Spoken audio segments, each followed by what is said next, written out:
Hi friends, இது உங்கள் தென்றல் vlogs. Welcome to my channel. இந்த வீடியோவிலங்க ஒரு சூப்பரான டேஸ்ட்ல மட்டன் குழம்பு சுவையிலேயே ஒரு கருப்பு சுண்டல் குழம்பு வச்சிருக்கேன். மட்டன் சிக்கன் என்ன டேஸ்ட் இருக்குமோ அதை விட செம்ம டேஸ்டா இருக்கும். வாங்க எப்படி செய்யறதுன்னு பார்க்கலாம். ஒரே ஒரு டைம் இந்த டேபிள வச்சு பாருங்க, அப்புறம் உங்களுக்கு பிடிக்கும், நீங்க அடிக்கடி செய்வீங்க.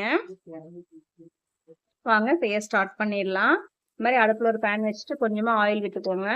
2 கைப்பிடி அளவு தேங்காய் துருவல் சேர்த்திக்கலாம். நல்லா ஃப்ரை பண்ணிக்கோங்க. ஆயில்ல இந்த அளவுக்கு ஃப்ரை ஆனதுக்கு அப்புறமா ஒரு கொத்து கருவேப்பிலை,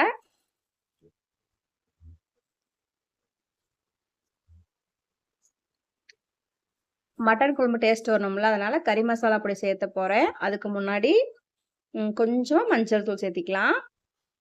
இது கறி மசாலா தூள் 1 ஸ்பூன் சேர்த்திட்டேன். நெக்ஸ்ட் பாத்தீங்கன்னாங்க, வீட்டுல அரைச்ச குழம்பு மிளகாய் தூள் 3 டீஸ்பூன் சேர்த்திருக்கு. உங்ககிட்ட இந்த குழம்பு மிளகாத்தூள் இல்லைன்னா 1 ஸ்பூன் மல்லித்தூள், 2 ஸ்பூன் தனி மிளகாத்தூள், 2 பட்டை, 2 கிராம்பு, கொஞ்சம் சோம்பு இதெல்லாம் சேர்க்கணும். நான் வீட்டிலே அரைச்ச குழம்பு மிளகாத்தூள் இதெல்லாமே ஆட் பண்ணியிருக்கிறேன். ஸோ அதில் 3 டீஸ்பூன் சேர்த்திட்டு நல்லா இந்த மாதிரி அடுப்பு லோ ஃப்ளேமில் வச்சு அந்த தேங்காயோடைய நல்லா வறுத்துருங்க. அது தனியாக எடுத்து மிக்சி ஜாரில் கொட்டிக்கலாம். இப்போ அதே பேனை வாஷ் பண்ணி எடுத்துகிட்டு வந்துட்டேன். இந்த மாதிரி ஒரு 1/4 கிலோ சின்ன வெங்காயங்க. நான் சின்ன வெங்காயம் பாதி, பெரிய வெங்காயம் பாதி போட்டிருக்கேன். நீங்கள் ஃபுல்லாகவே சின்ன வெங்காயம் போட்டிங்கன்னா நல்லா டேஸ்ட்டாக இருக்கும். கொஞ்சமாக ஆயில் ஊற்றி நல்லா ஃப்ரை பண்ணிக்கோங்க. 2 தக்காளியை பீஸ் பீஸாக கட் பண்ணி அதில் ஆட் பண்ணிடுங்க. அதுவும் நல்லா மசிஞ்சு இந்த அளவுக்கு வரணும். இப்போ இதோடு சேர்த்து இதையும் ஆட் பண்ணிடுங்க. இது ஆறுனோடனே நம்ம அரைச்சி தனியாக வச்சிடலாம். இது இஞ்சி பூண்டு பேஸ்ட்டு தட்டி வச்சுருக்கேன். இப்போ குழம்பு செய்ய ஸ்டார்ட் பண்ணிடலாம். இந்த மாதிரி ஒரு குக்கர் எடுத்துக்கோங்க. அதில் கொஞ்சமாக ஆயில் விட்டுட்டு கடுகு, கடலைப்பருப்பு, உளுந்தம் பருப்பு, வெந்தயம் எல்லாம் சேர்த்திடுங்க. நல்லா பொரியட்டும். இதுல சின்ன வெங்காயம் ஒரு கைப்பிடி சேர்த்திக்கலாங்க.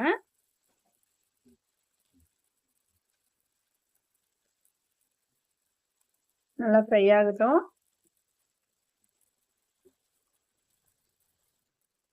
இந்த அளவுக்கு வதங்கினதையும் ஒரே ஒரு பச்சை மிளகாய் சேர்த்திக்கலாம். இப்ப இஞ்சி பூண்டு விழுது சேர்த்திருங்க. இஞ்சி பூண்டு நீங்க அரைக்கிறத விட இந்த மாதிரி குழம்புக்கெல்லாம் தட்டி போட்டீங்கன்னா நல்லா ருசியா இருக்கும். நான் தட்டி தான் வச்சிருக்கேன். அதையும் சேர்த்து நல்லா ஃப்ரை பண்ணி விட்டுடலாம். நான் சுண்டல் நைட்டே ஊற வச்சு 4 முறை வாஷ் பண்ணி தனியாக எடுத்து வச்சுட்டேன். அது ரெடியா இருக்குது.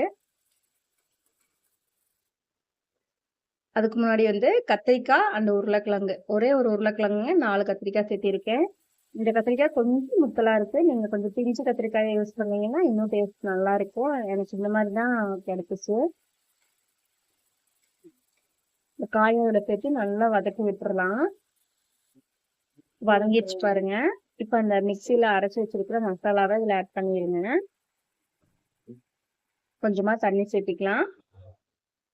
இப்ப இந்த கழுவி வாஷ் பண்ணி வச்சிருக்கிற ஊர்ன சுண்டல், வேக வைக்காத சுண்டல் இதுல ஆட் பண்ணிடுங்க. பண்ணிட்டு குழம்புக்கு தேவையான அளவு தண்ணி ஊற்றிக்கோங்க. அண்டு குழம்புக்கு தேவையான அளவு கல்லுப்பு சேர்த்திக்கோங்க. சேர்த்து நல்லா மிக்ஸ் பண்ணி விட்டுருங்க. அண்டு ஃபைனலாக பார்த்தீங்கன்னா சின்ன லெமன் சைஸ் அளவு புளியை நான் கரைச்சி ஊற்றிருக்கேன். எல்லாமே கலந்து விட்டுருங்க. இப்போ நீங்கள் உப்பு, காரம், புளி எல்லாமே செக் பண்ணிக்கலாம். செக் பண்ணிட்டு நீங்கள் குக்கரை மூடி போட்டுருங்க. லைட்டாக அந்த மாதிரி கொதி வர ஸ்டேஜில் குக்கரை மூடி போட்டு ஒரு 5 விசில் விட்டுருங்க. இதே ஸ்டைல்ல நீங்க வெள்ளை சுண்டல் வச்சும் வைக்கலாங்க. குழம்பு நல்லா இருக்கும். விசில் அடங்கிடுச்சு பாருங்க.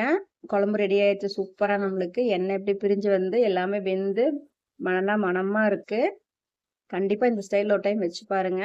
இட்லி, தோசை, சாப்பாடு எல்லாத்துக்கும் இது ஏத்த சைட் டிஷ். ஓகே ஃப்ரெண்ட்ஸ், இந்த வீடியோ உங்களுக்கு பிடிச்சிருந்தா கண்டிப்பா சப்ஸ்கிரைப் பண்ணிருங்க.